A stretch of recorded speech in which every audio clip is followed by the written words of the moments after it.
Bismillahirrahmanirrahim. Assalamualaikum warahmatullahi wabarakatuh. Bismillah, alhamdulillah, salatu wassalamu ala sayyidina wa maulana Muhammad Rasulillah wa ala alihi wa sahbihi wa man tabi'a sunnatahu wa jama'atah min yaumina hadha ila yaumil ba'thi wan nahdah. Ashabal fadilah, hadratil masyayikh wal ulama wal asatid, ashabal ma'ahid, ashabat turqis sufiyah, para tokoh masyarakat, Bapak Ibu sekalian, sadati wa sayyidati anisati, ashabi wa zumalai, abnai wa banati ayyul hudur.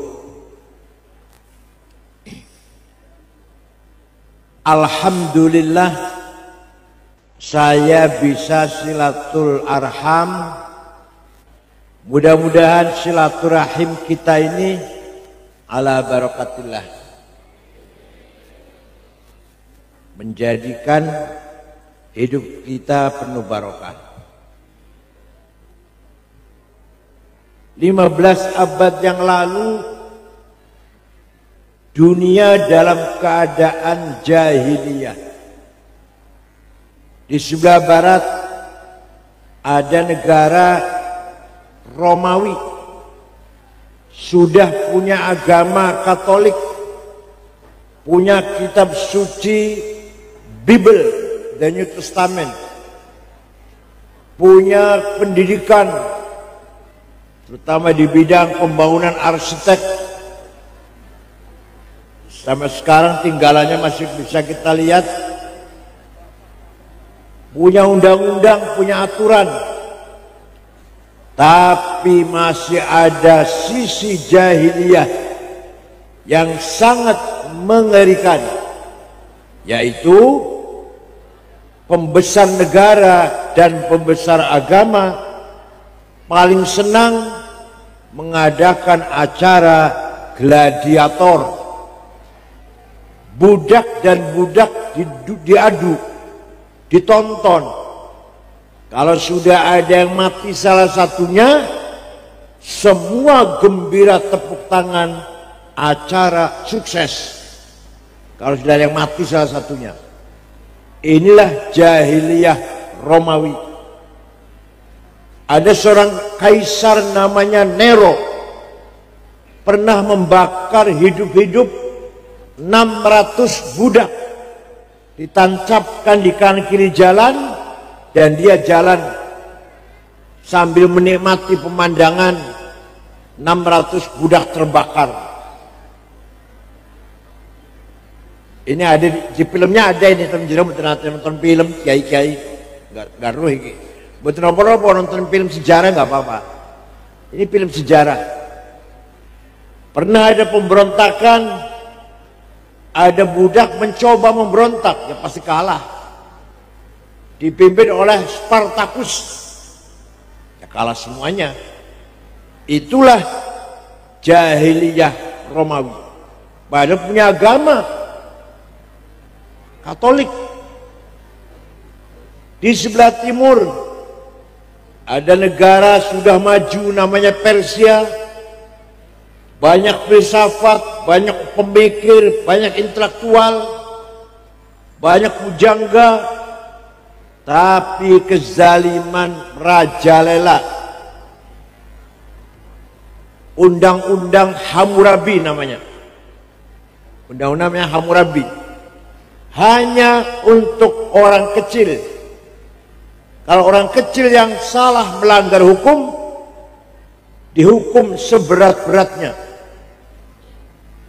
Ditusuk pakai tombak, dibuang ke jurang, dimasukkan ke drum, dibuang ke jurang, Tapi kalau yang melanggar itu orang istana atau dekat dengan istana, tidak ada ceritanya dihukum.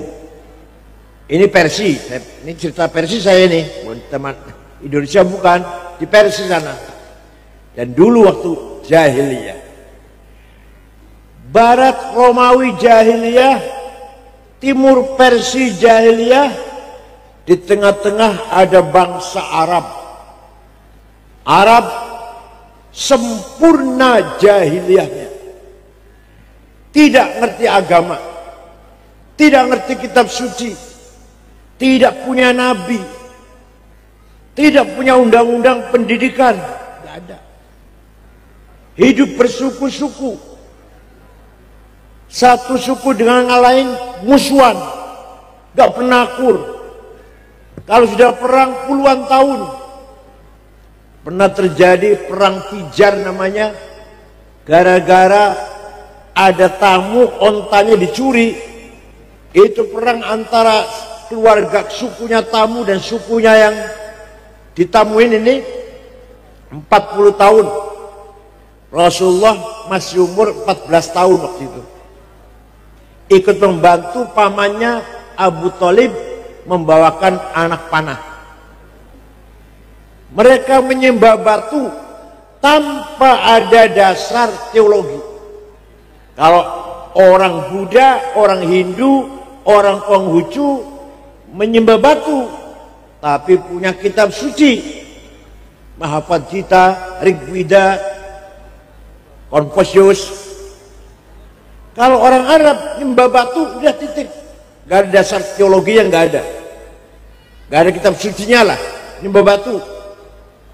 Berhala di sekitar Ka'bah waktu itu berjumlah 350.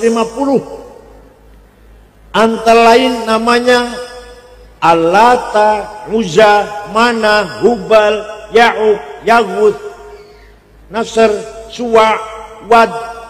Itu di antara namanya berhala itu.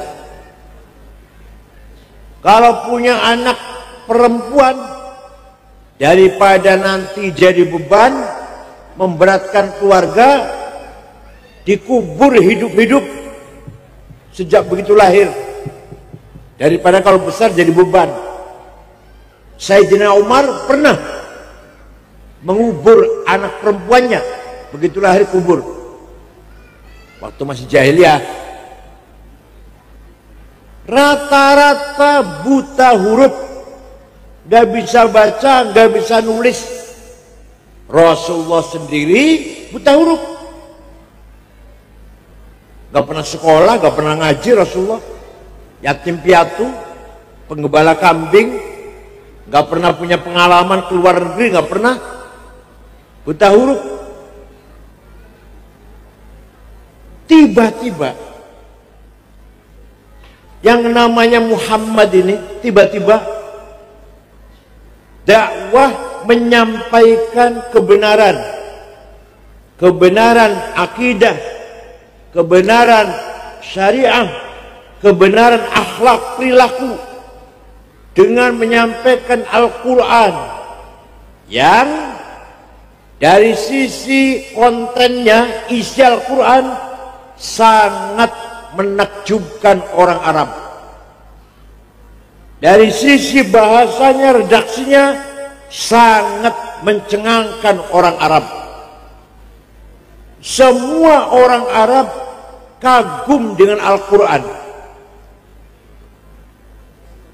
Menceritakan Adam dan Hawa di sorga, kemudian melanggar aturan, larangan, memakan buah kuldi yang dilarang, diusir dari sorga. Itu dari mana Muhammad ya? Gak pernah sekolah, gak bisa baca, gak bisa tulis, gak bisa ngaji. Tiba-tiba bisa cerita Nabi Adam, Hawa di sorga. Cerita Nabi Nuh, banjir topan, semua tenggelam kecuali 80 orang yang bersama Nuh di perahu. Muhammad dari mana bisa cerita gitu tuh? Kami tahu dia tuh apa sih? yatim piatu, gembala kambing, nggak pernah punya pengalaman apa-apa.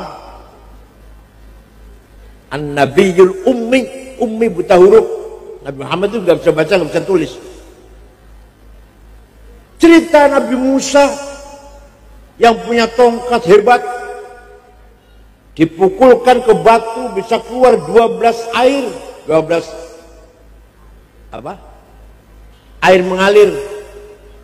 Dipukulkan ke melawan tukang sihir, mengeluarkan ular, jadi ular dan mengalahkan ular-ular tukang sihir itu. Dipukulkan ke Laut Merah, jadi jalan tol. Laut Merahnya itu. Kon itu Muhammad kalau cerita ngono gitu.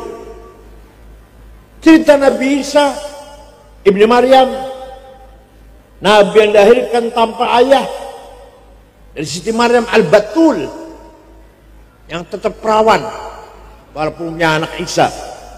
Dan Nabi Isa bisa menyembuhkan segala penyakit, orang lumpuh, orang buta, sembuh oleh Nabi Isa.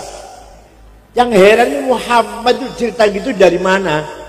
Kalau Muhammad bisa baca, mungkin saja baca Bible, baca Taurat, gitu kan ya? Gak bisa baca.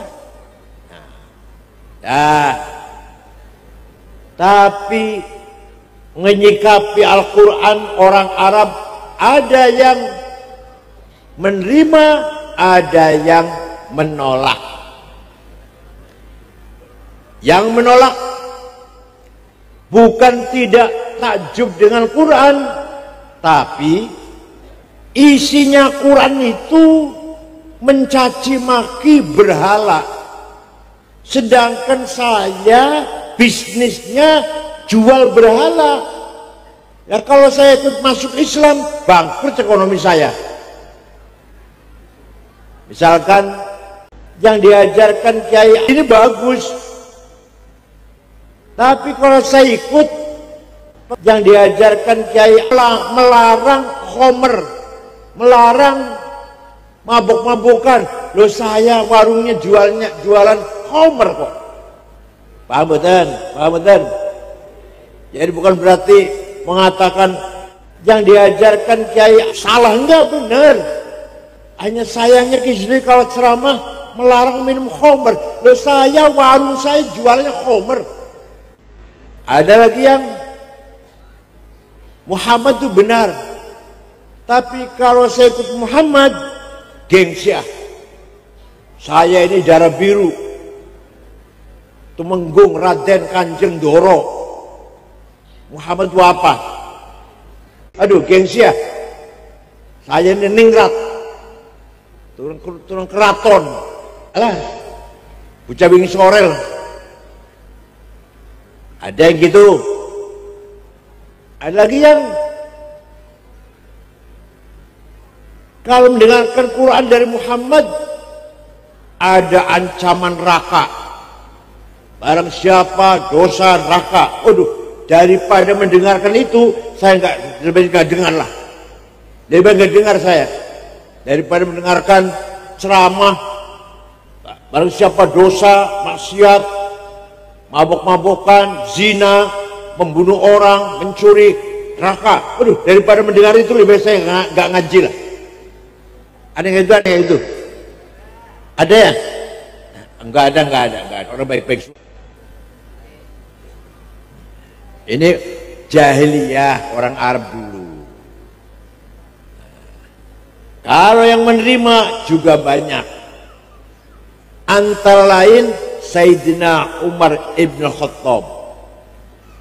Beliau meninggalkan kota Mekah 2 minggu. Pulang dari pepergian, masuk kota Mekah, mendengar adiknya Fatimah bintil Khattab dan suaminya Sa'id bin Amr bin Nufail masuk Islam. Kaget Umar, adik saya masuk Islam, apa-apaan nih? Setempelengin. Datangi rumahnya, mau dipukulin. Ternyata adiknya Fatimah sedang baca Quran Sampai Umar di pintu dengar adiknya baca Quran. Bismillahirrahmanirrahim. Taha ma anzalna 'alaikal Qur'ana litashqa illa tadhkiratan liman yakhsha tanzilan mimman khalaqal arda was samawatil 'ula ar-rahmanu 'alal 'arsy istawa. Toha, wahai Muhammad, ma anzalna 'alaikal Qur'ana litashqa, tidak sekali-kali aku turunkan Quran kepadamu membuat kamu cilaka, tidak. Illa tadhkiratan liman yakhsha, Quran adalah peringatan bagi siapa yang mau diperingatkan. Diturunkan oleh Tuhan yang menciptakan bumi dan langit. Siapa namanya? Ar-Rahman, yang maha kasih sayang, yang menguasai jagat raya dari aras sampai ke ujung alam semesta. Itu Umar mendengarkan adiknya baca Quran, Bu, lemes, terduduk di depan pintu, terduduk. Oh, bahasa Jawa apa? Melumpruk ya, melumpruk. Terduduk. Yang tadi mau nempelengin adiknya malah nggak mungkin, lemes sudah. Ketok pintu, buka pintu, dia baca tulisan surat Toha yang tadi baca adiknya. Selesai baca, apa kata Umar? Aina Muhammad al-an? Di mana sekarang Muhammad? Di sana, di jihad, di rumahnya sahabat Arqam bin Abil Arqam. Umar lari ke sana. Betul, Rasulullah dengan para sahabatnya ada di dalam rumah itu, sedang belajar Al-Quran. Umar ketok pintu. Para sahabat ketakutan karena Umar itu terkenal preman, terkenal galak preman. Tapi Rasulullah dengan tenang membuka pintu itu. Umar masuk, langsung memeluk Rasulullah dan menyatakan masuk membaca 2 syahadah. Setelah masuk Islam, apa kata Umar?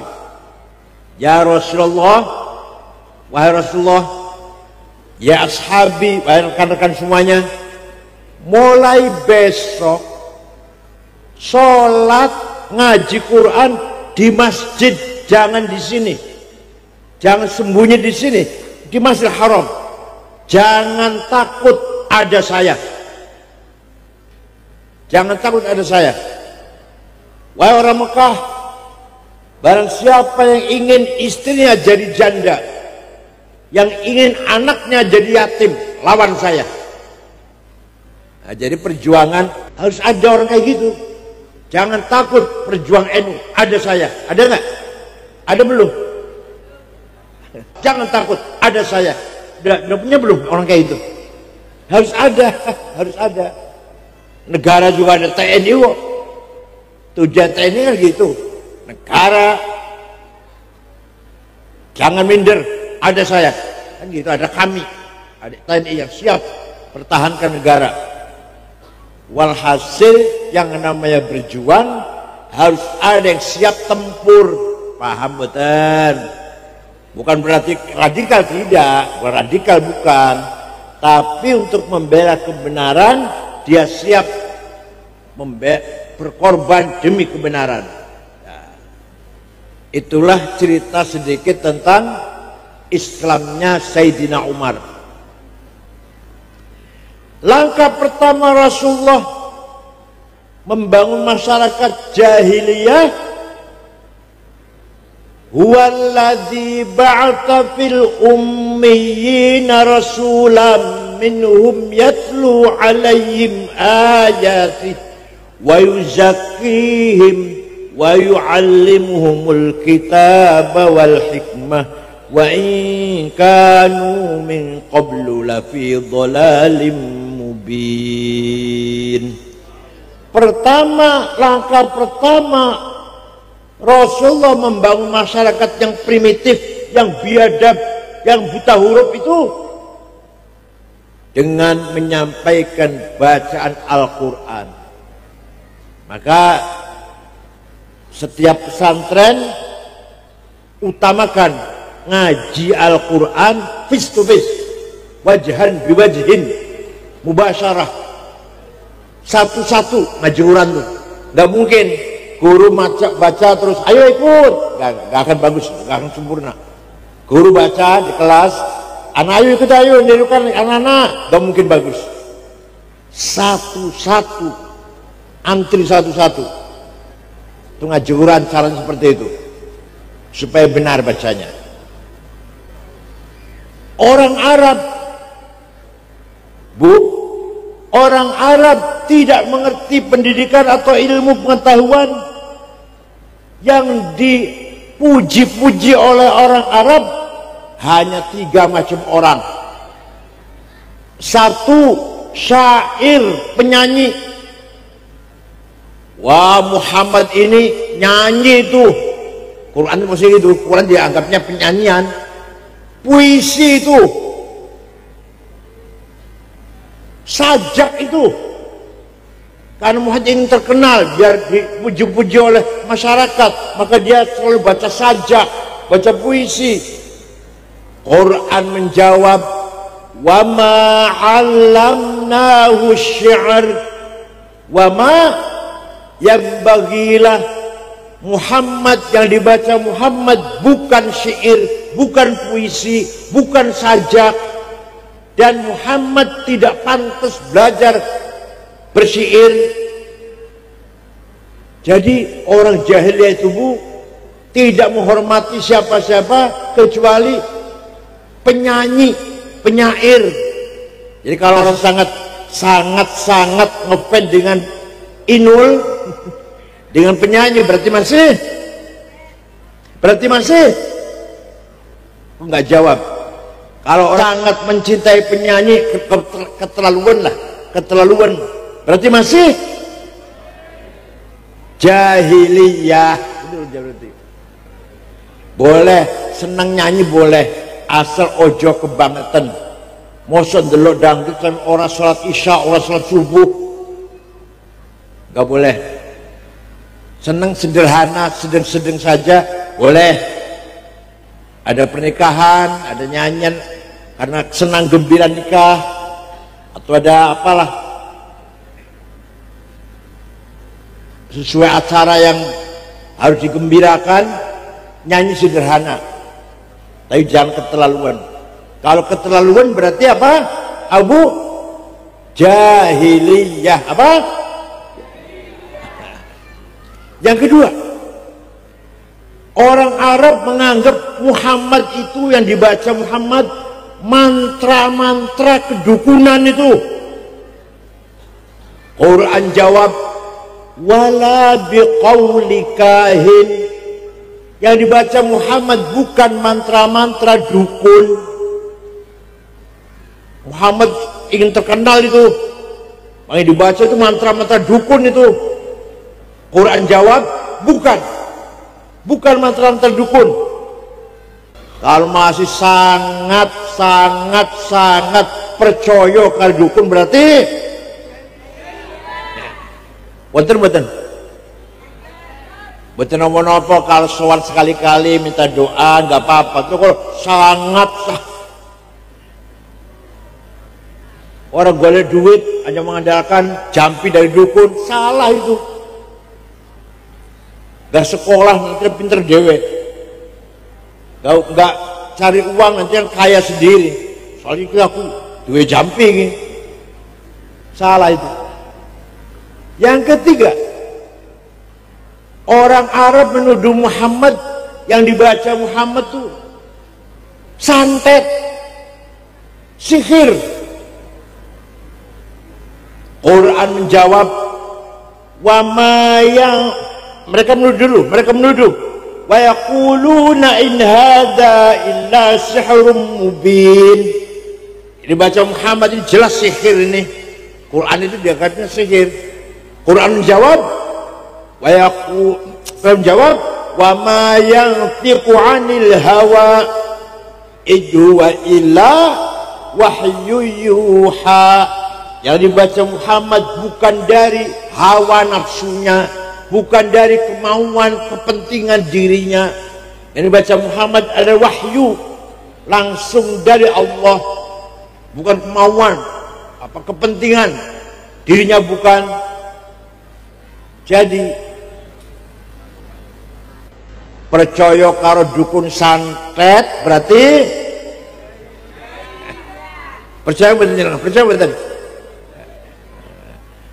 Menawi panjenengan nyun sewu, menawi panjenengan pernah mendatangi tukang santet agar membunuh tetangga atau siapalah, ibadah panjenengan, sholatnya, maca Qur'ane, sedekah tidak diterima oleh Allah selama 40 hari.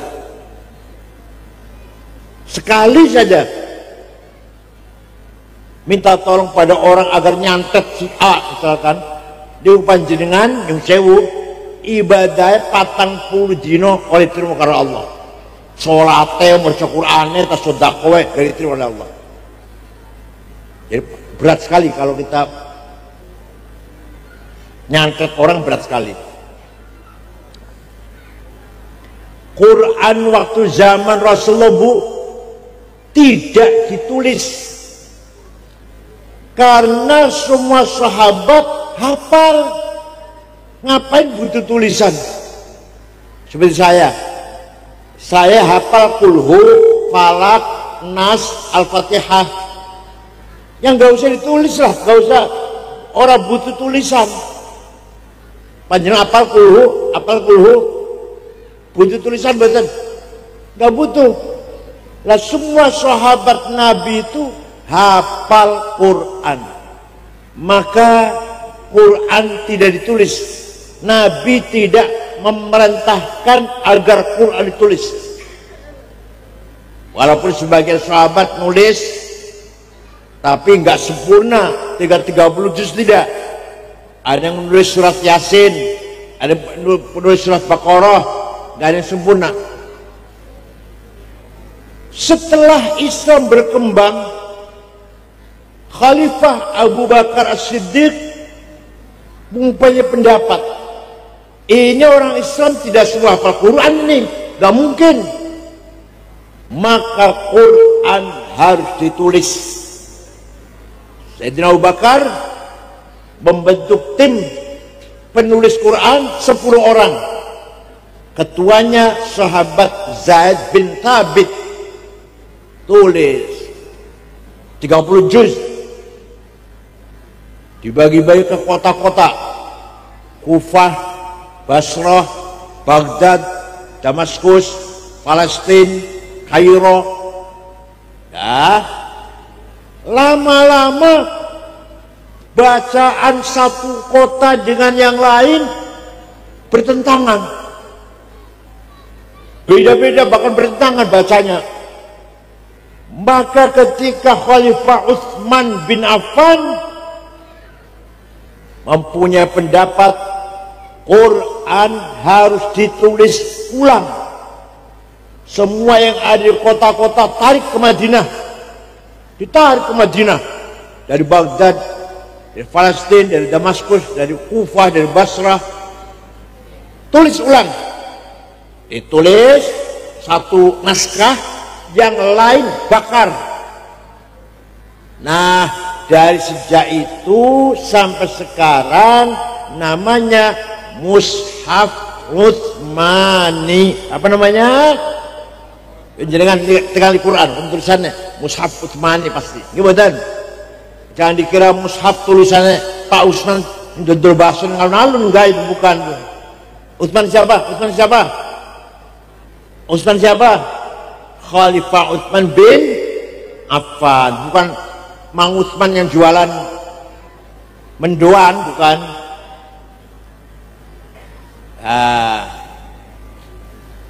Akan tetapi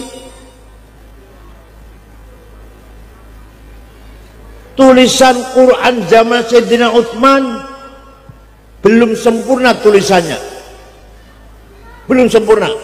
Apa? Titik saja tidak ada. Jadi ba ta ta nun ya podo, jim ha kho gak ono bedane, dal dal sami, ro zai sama. Maka harus disempurnakan. Setelah orang Islam semakin bertambah, gak bisa baca kalau gak ada titiknya, gak ada bedanya satu huruf dengan yang lain. Tahun 59 Hijriah mulailah Quran diberi titik oleh seorang ulama namanya Abul Aswad Ad-Du'ali. Bukan sahabat, bukan ulama, bukan sahabat. Sudah ada titik, masih banyak orang kesulitan baca Quran. Maka tahun 170 Hijriah ada ulama namanya Imam Khalil bin Ahmad Al-Farahidi bikin harokat fathah, dhammah, kasroh, fathaten, dhammaten, kasroten, tasdid, sukun, yang bikin namanya Imam Khalil bin Ahmad Al-Farahidi. Sudah ada titik, sudah ada harokat. Nyun sewu, orang Banyumas, Purbalingga, Purwokerto, Banjarnegara, Kebumen, kalau baca Quran sampai sekarang, innallaha wasi'un ngalim. Gimana? Kalau panggil saya, nyebut nama saya, Kiai Sangit Ngakil, Masya Allah, Al-Sunnah Jamangah. Artinya apa? Mahraj. Apa? Keluarnya suara dari tenggorokan. Salah. Maka ada ulama yang membuat ilmu piye carane maca Quran dengan benar. Namanya ilmu tajwid tilawatil Quran, memperbaiki baca Quran. Yang bikin namanya ulama namanya Abu Ubaid Qasim bin Salam, tahun 224 Hijriah. Jadi Kanjeng Nabi umur wafat 200 tahun baru ada tajwid, baru ada idhar, idgham bihunna bighairihunna, ikhfa, iqlab, qalqalah, mad lazim, majaiz, tabi'i, huruf halaq, huruf mad. Yang bikin adalah Imam Abu Ubaid Qasim bin Salam, tahun 224 Hijriah. Baru sekarang baca Quran gampang, Bu. Tulisannya sudah ada titiknya, ada harokatnya, ada caranya baca yang benar tajwid. Tinggal ayo kita rajin baca Quran.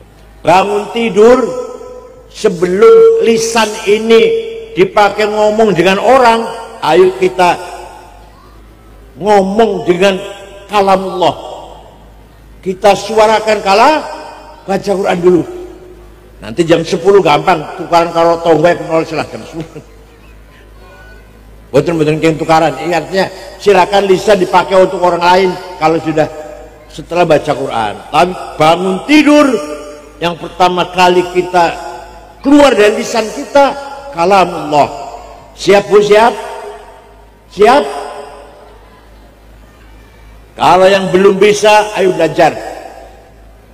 Udah tua, ya justru sudah tua, ayo kudu belajar. Saya udah tua, udah punya cucu 10, urung iso maca Quran, makanya harus belajar, sudah tua. Kalau tua kan jelung mana ya? Kalau udah tua kan jelung mana ya? Sebentar lagi kan, seperti saya udah tua nih, saya udah umur 72 tahun, bentar lagi, gak akan lama lagi.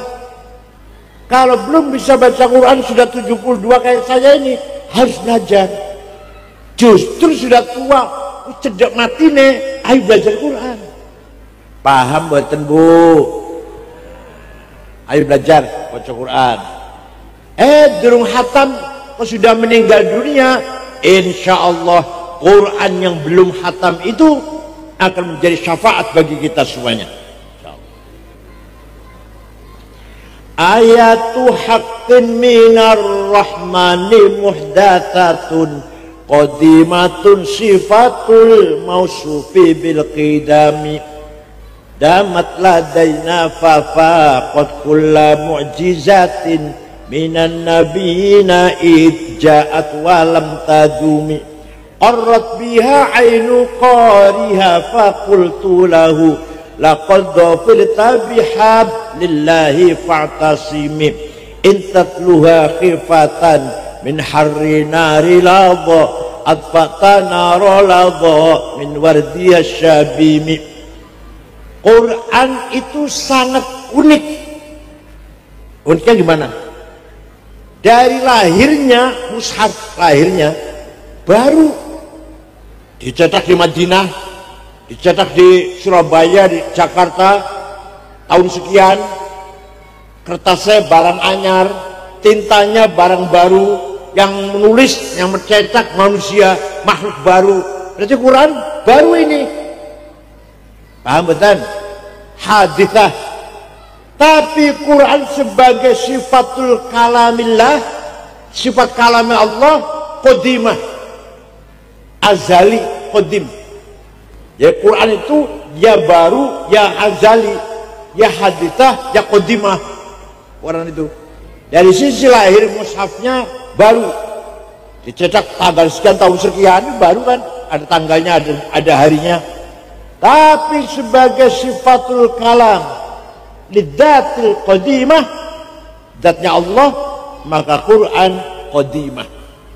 Paham betul Bu? Ya, Quran itu ya hadis, ya qadim. Nah, dan Quran itu mukjizat yang langgeng bersama kita. Tadi saya ceritakan mukjizatnya Nabi Ibrahim dibakar buatan mempan, Nabi Musa tongkat ajaib, mukjizat Nabi Isa bisa menyembuhkan orang lumpuh, orang buta, orang sakit.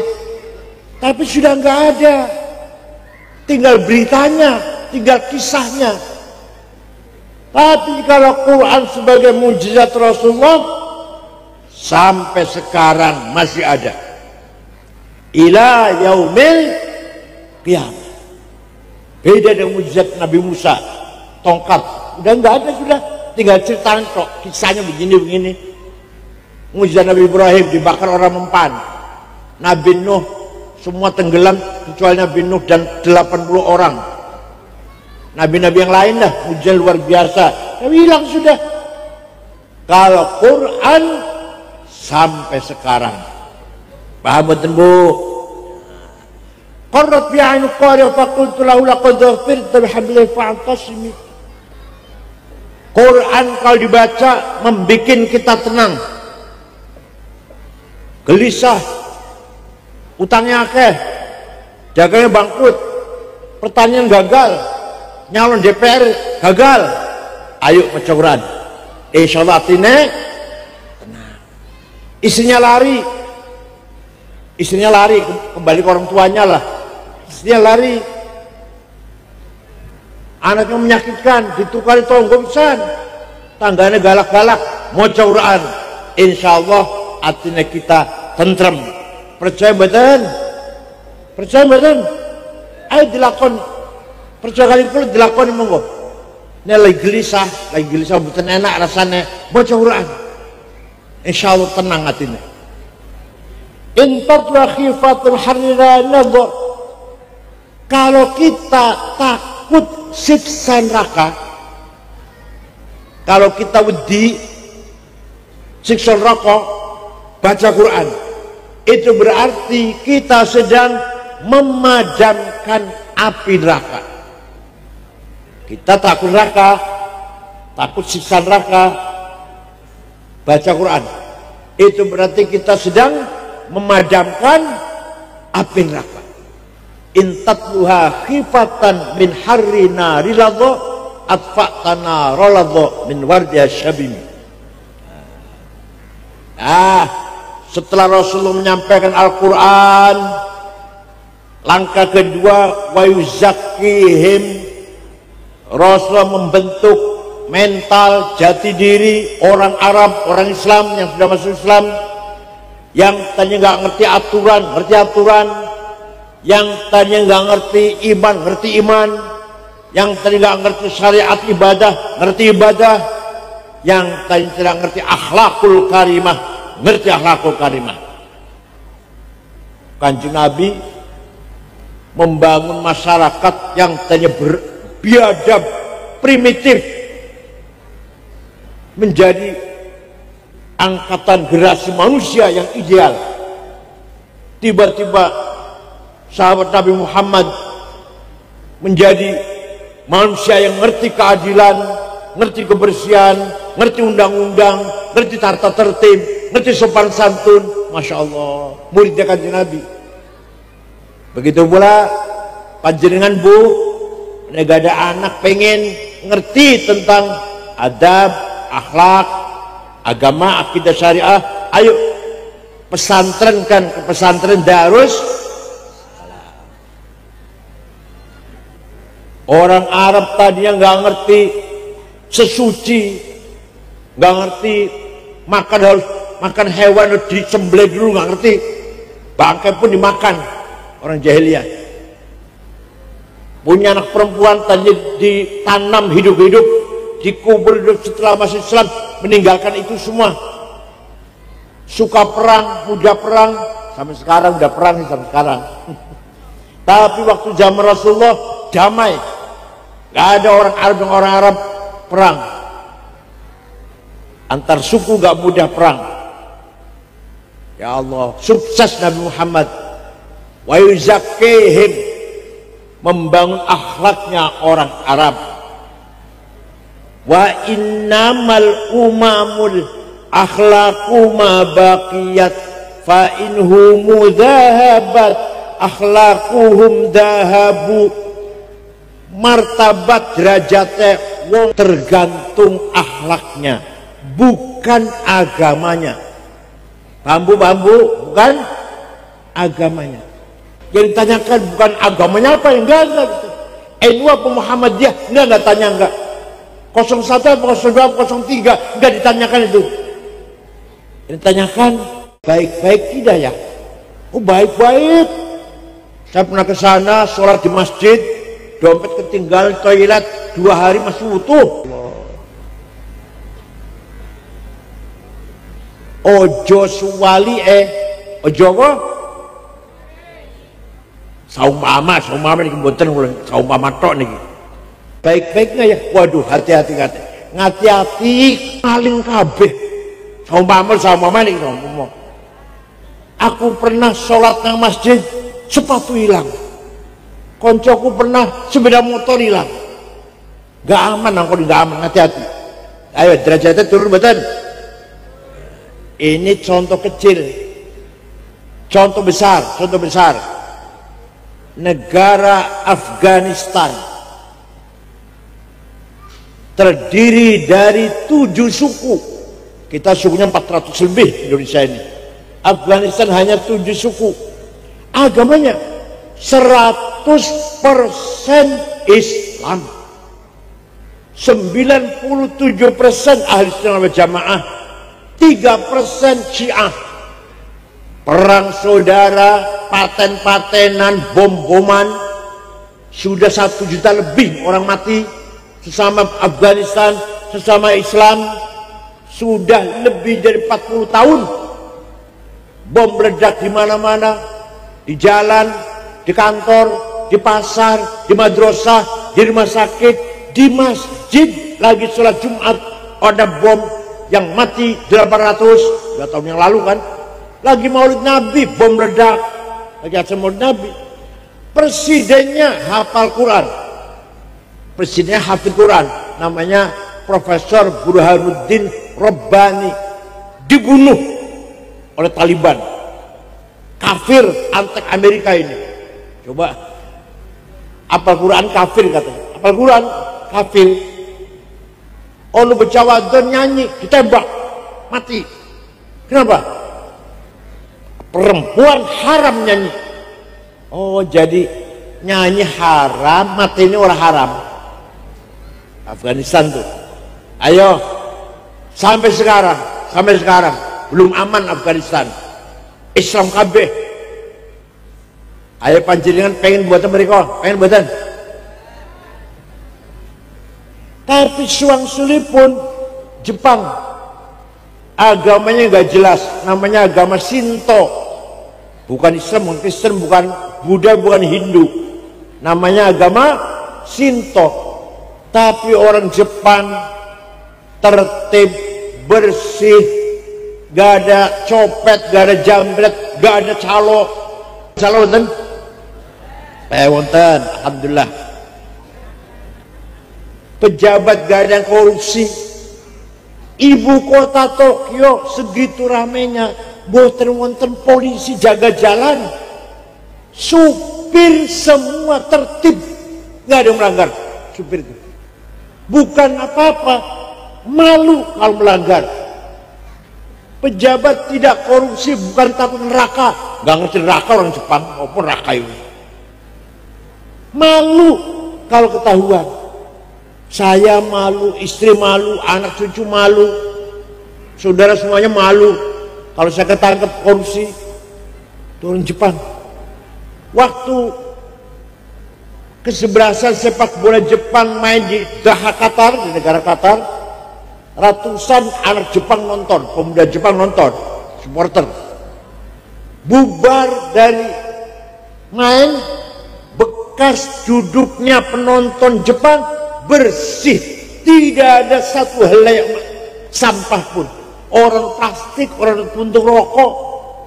Turun Jepang itu, ayo pengen betul dalam rekor, pengen betulan aman. Pulau berkompromi sekawan terakhir meresmikan masjid di pinggiran kota Tokyo dengan istri saya. Malam-malam jalan, gak ada rasa takut, gak ada rasa khawatir, aman. Pengen betul dalam rekor, ayo ciptakan keamanan agar orang datang ke sini merasa aman, tentram dan damai. Siap? Saya pernah pergi ke negara Mali, Afrika Barat. 6 ormas NU, Muhammadiyah, Wasliyah, Al-Irsyad, Syarikat Islam, Nahdlatul Wathon, 5 hari di sana. Perjalanan 23 jam, Jakarta, Dubai, Aljazair, Tembakau ibu kota namanya. Di ibu kota Tembakau tidak ada rumah dikunci ditutup pintunya, tidak ada rumah dikunci jendelanya. Sepeda motor ditinggal di latar, kuncinya masih gantung.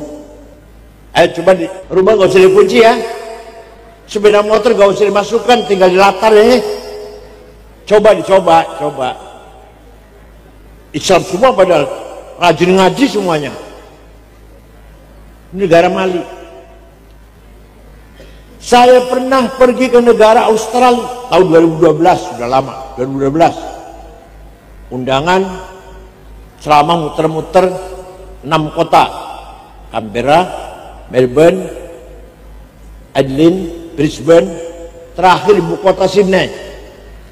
Selama ibadah zuhur di masjid besar, tadinya gereja jadi masjid.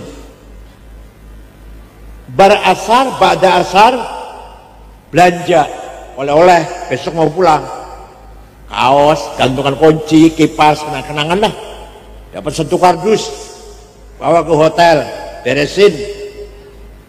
HP saya tidak ada, lupa saya HP di mana itu. Tadi asik belanja sampai lupa HP di mana. Ya sudah, hilang ya wis lah, wis hilang. Nanti beli Jakarta, beli lagi. Jam 9:30 saya sudah mau tidur, lampu sudah saya matiin, TV pun kalau matikan, ada orang ngetok pintu. Saya buka, petugas hotel dan 1 orang laki-laki membawa HP saya. Ini HP bapak ketinggalan di toko saya. Saya tadi berjam-jam cari, kira-kira nginepnya di hotel mana. Coba, kira-kira kalau HP tinggalin warung piye kira-kira?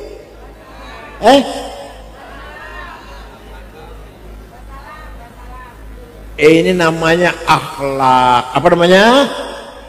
Akidahnya benar, Islam tauhid, nabinya benar, Nabi Muhammad, kitab sucinya benar, Al-Quran, ibadahnya benar, sholat, puasa dan seterusnya, baca Quran.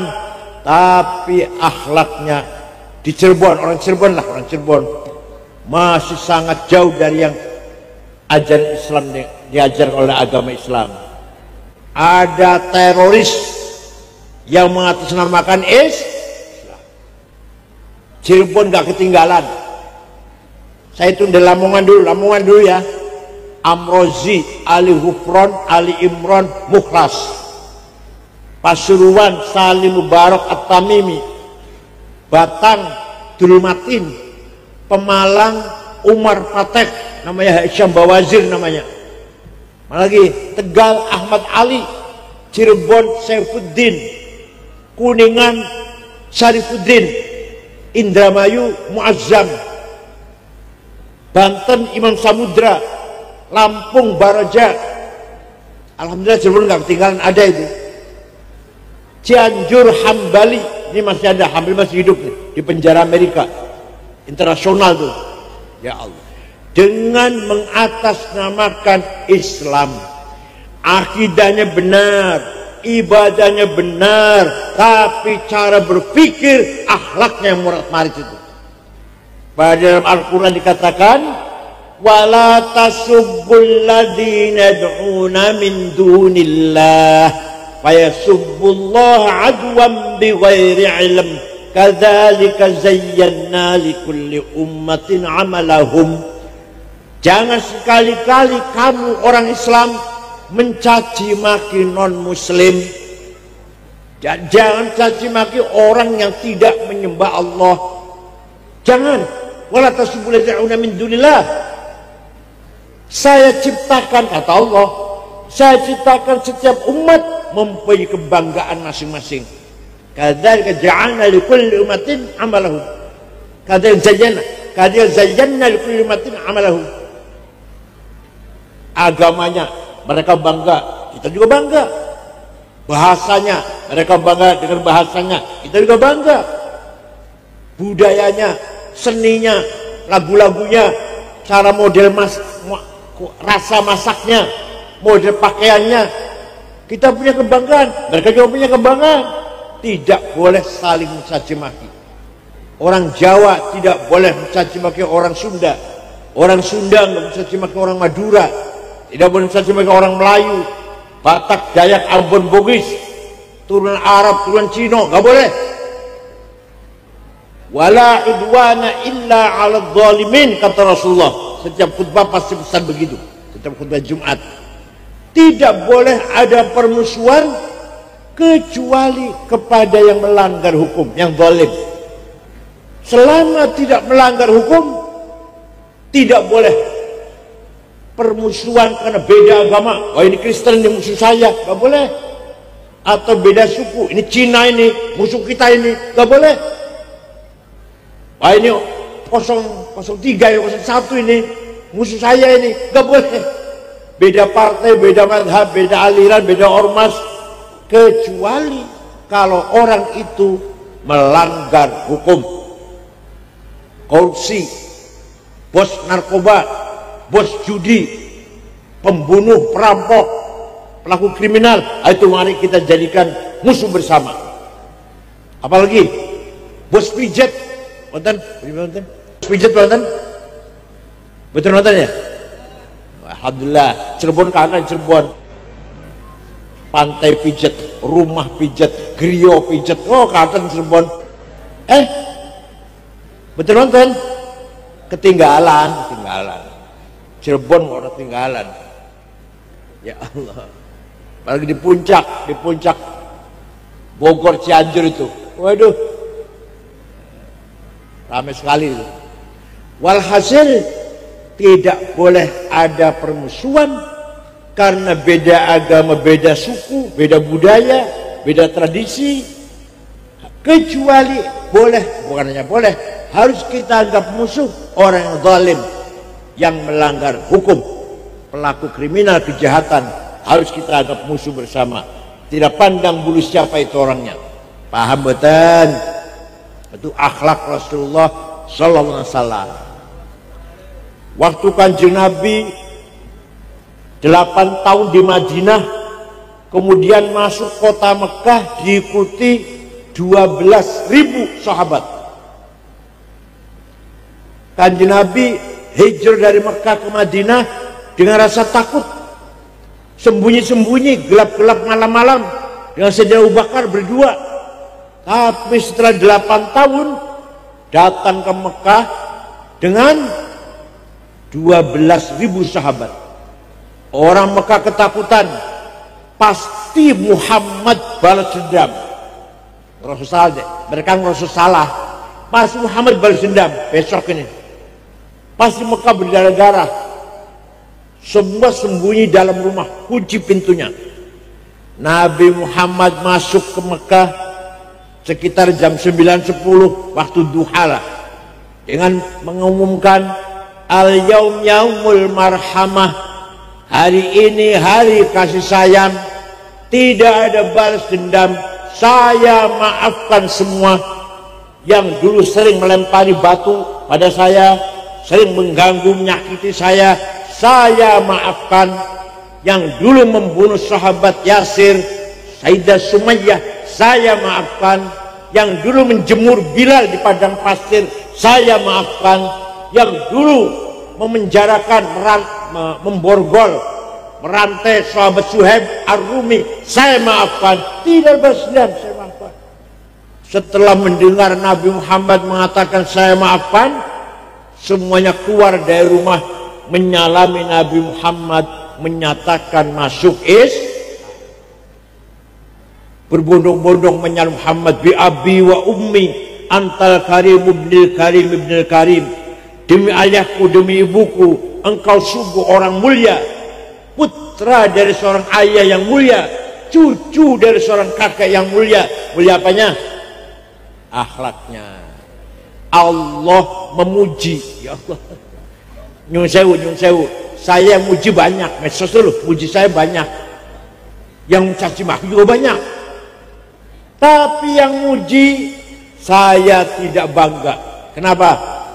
Karena yang muji saya sama dengan saya doyan iwak asin sambal terasi neus wareg layu nang wese, ngapain bangga? Saya sering caci maki, terutama waktu 212 ya, saya diancam mau dibunuh. Pak Kapolri Patito kirim polisi jaga rumah saya. Saya bilang nggak usah Pak, nggak usah, saya nggak takut. Kenapa? Karena yang ngancam sama dengan saya, nggak lebih dari saya. Doyan iwa asin sambal terasi neus wareg mulai nang wese podo kerapu. Jadi panjenengan juga gitu ya, dipuji dengan sesama orang jangan bangga, dicaci maki diancam jangan minder. Siap itu. Tapi Rasulullah dipuji oleh Allah. Yang muji siapa? Quran. Fabima rahmatin minallahi lintalahum walau kunta faddan ghalidhal qalbi lan faddu min hawlik fa'fu anhum wastaghfir lahum washawirhum fil amr fa idza azamta fatawakkal 'ala Allah innallaha yuhibbul mutawakkilin. Muhammad, kamu ramah, kamu santun, kamu pemaaf, maka mereka orang Mekah berbondong-bondong simpati masuk Islam. Wa ra'aitan nas yadkhuluna fi dinil afwaja. Lihat Muhammad, orang Mekah berbondong-bondong masuk Islam, yadkhulu fi dinillah. Karena apa? Karena kamu santun, ramah, halus. Walau kunta faddal walidul qalbi, seandainya kamu kasar, congkak, sombong, nyaci maki, bawa pentung, sweeping, takbir, lang faddu min haulik, niscaya mereka lari meninggalkan kamu Muhammad. Maka saya heran kalau sekarang ada orang dakwah katanya isinya caci maki, ngancam-ngancam, jelek-jelekin, malah lari orang itu nanti, malah nggak doyan Islam. Makanya paham betul? Kadang-kadang ngakunya turunan Kanjeng Nabi, ngakunya buta wallahu alam di kolam bola boleh orang duduk ahli nasab, kalau sana ahlinya bukan. Yang jelas ngakunya turunan Kanjeng Nabi, cangkemnya kotor, Gus Dur buta mata buta hati, Ya Allah, yang bikin Gus Dur buta itu Allah. Ente protes pada Allah itu berarti itu menghina Allah ente ini.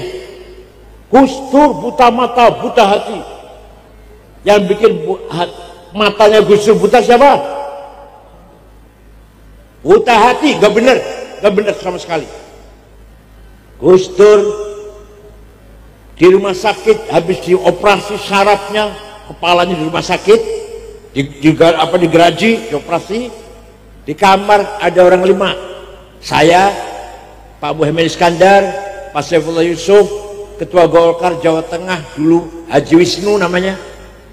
Kemudian ada Menteri Koperasi Cakrawardaya zaman Pak Harto. Tiba-tiba Gus Dur, kita pelan-pelan ngomong, Gus Dur istirahat. Tiba-tiba ngendikan, aku mengko bakal jadi presiden. 5 orang ini nggak ada yang percaya, kaget. Gus Dur konslet ini sudah rusak, sudah konslet.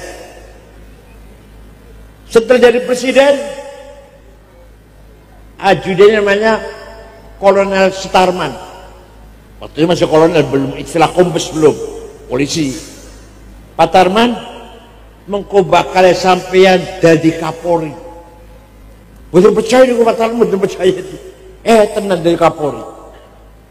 Suatu ketika usaha jadi presiden, olahraga, jogging, jalan pagi-pagi, mampir rumah saya, karena rumah saya yang Gus Dur itu kurang dari 100 meter. Mampir, minta air putih, saya kasih air putih, minta roti tawar. AC saya buka, tidur nyenyak, ngorok di kursi itu. Tiba-tiba setelah 15 menit, 20 menit bangun. Kang Said mengkonek sampean wis umur 56 jadi ketua umum PBNU. Kita orang buta hati itu, tuh. Pernah seminar di Gedung Pustaka Nasional. Temanya seminar mengenang Jenderal Simatupang. Orang Katolik Simatupang itu.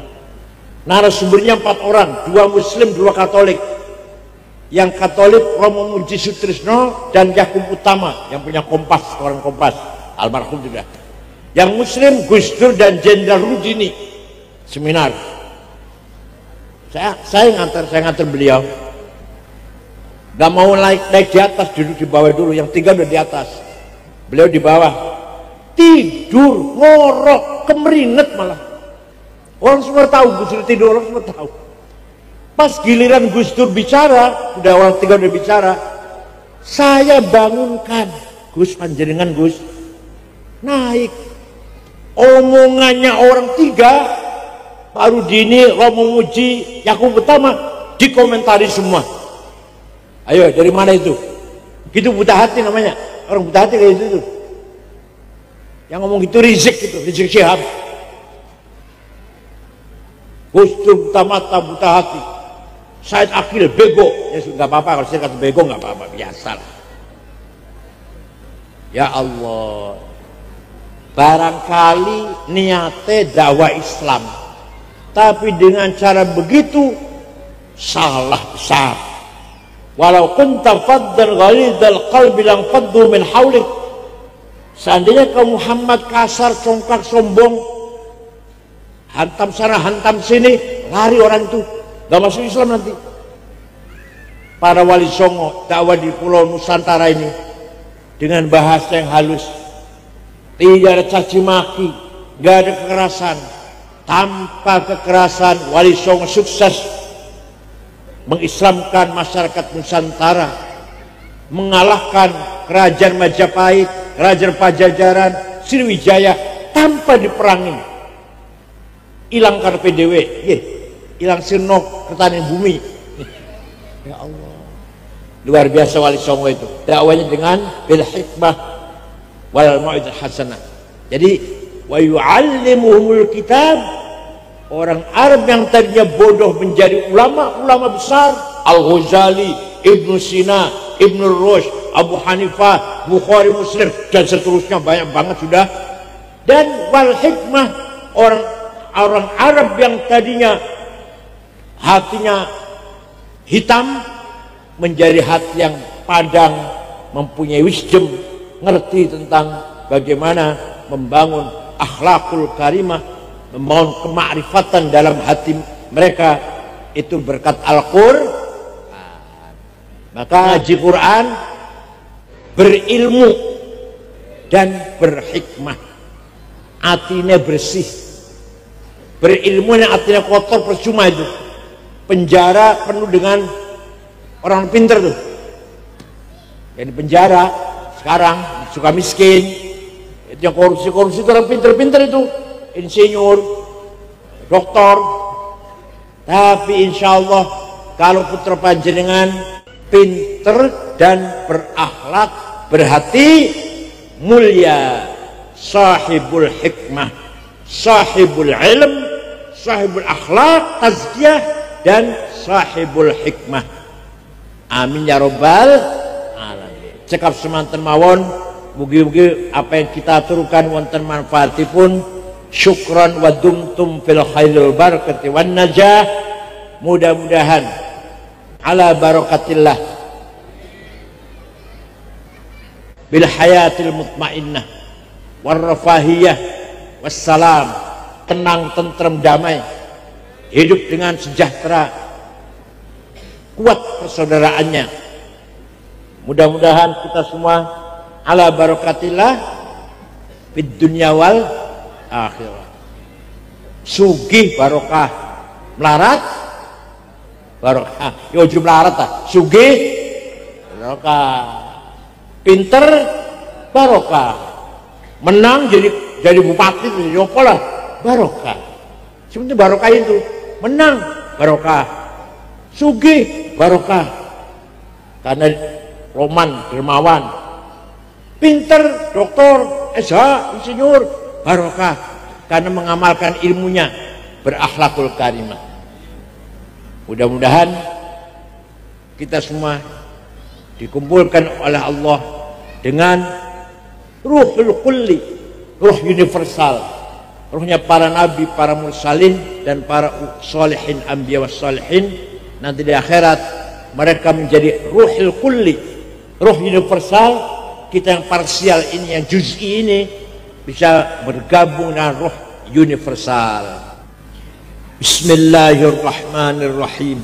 Alhamdulillahi rabbil alamin. Hamdan katsiran tayyiban mubarakan fih.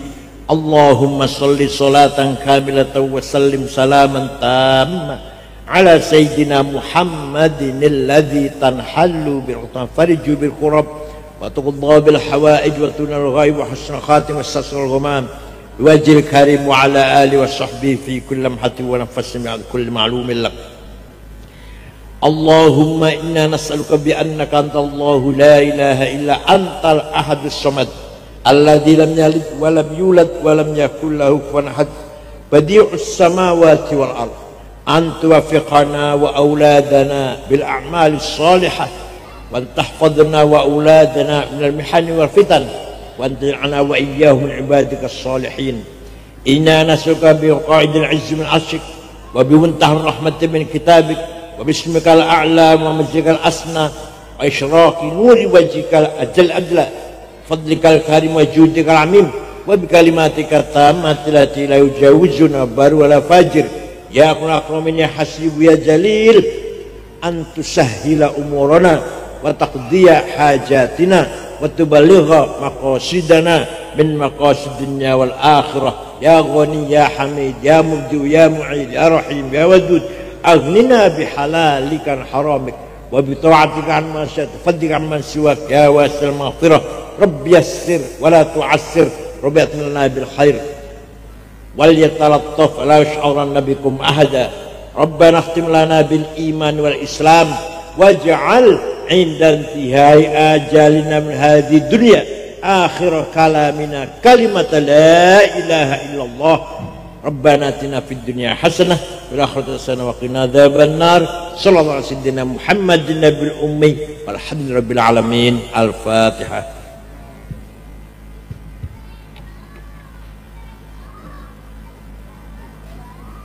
Syukran wa dumtum fil barakati wan najah. Wallahu a'lam bishawab. Wassalamualaikum warahmatullahi wabarakatuh.